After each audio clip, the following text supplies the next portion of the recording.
اسے لکھا ہے کہ شیخ سعدی رحمۃ اللہ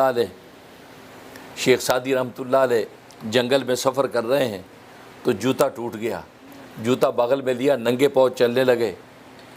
کانٹے لگے، پتھر لگے، خون نکلنے لگا، بہنے لگا۔ اب انہوں نے آسمان کی طرف دیکھ کے اللہ کو شکوہ کیا، اللہ کیا ہو گیا، سعدی کے پاس آج جوتا بھی نہیں ہے۔ کہا کہ میں نے اتنی بات کہی، اس کے بعد کوفہ پہنچا تو کوفہ کی جامع مسجد میں جیسے داخل ہوا تو مسجد کی سیڑھیوں پر ایک شخص کو دیکھا جس کے دونوں پاؤں نہیں تھے،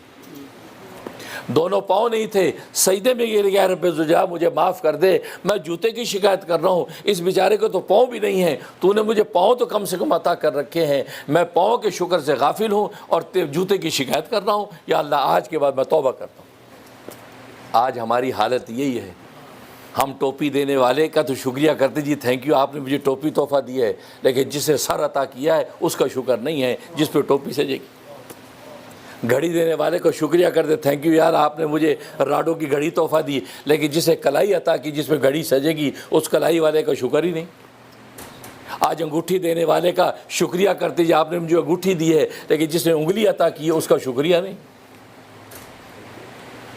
تو گویا کہ جس اللہ نے یہ جسم و جان دیا، جس کے اوپر دنیا کی یہ نعمتیں سجتی ہیں، ہم وہ دنیا کی ان مادی چیزوں کا تو شکریہ کرتے ہیں، اس دینے والے کا تھینک یو تو کرتے ہیں، لیکن جس نے یہ جسم و جان دیا، جس میں دنیا کی نعمتیں سج رہی ہیں، اس کا شکر کرنے سے غافل ہیں۔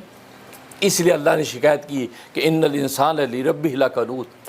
انسان اپنے رب کا بڑا ناشکرا ہے۔ اور قنوط کسے کہتے ہیں؟ قنوط اسی کو کہتے ہیں کہ جو نعمت کو تو یاد رکھتا ہے، نعمت سے تو لطف اٹھاتا ہے، نعمت سے تو مزہ اڑاتا ہے، لیکن نعمت دینے والے کو بھول جاتا ہے۔ اور آج اس لیے ہم سب قنوط نظر آتے ہیں، نعمتوں سے لطف اٹھا رہے ہیں، لیکن نعمت دی کس نے ہے؟ کھانا کھایا، جھوم جھوم کے کھا رہے، واہ کیا قورمہ بنا یار، مزہ آ گیا، کیا بریانی، واہ واہ کمال کر دی، کیا کھیر بنی، کیا پھرنی بنی، لیکن جس نے یہ نعمت عطا کی اس کا شکریہ نہیں، اس کا شکریہ نہیں۔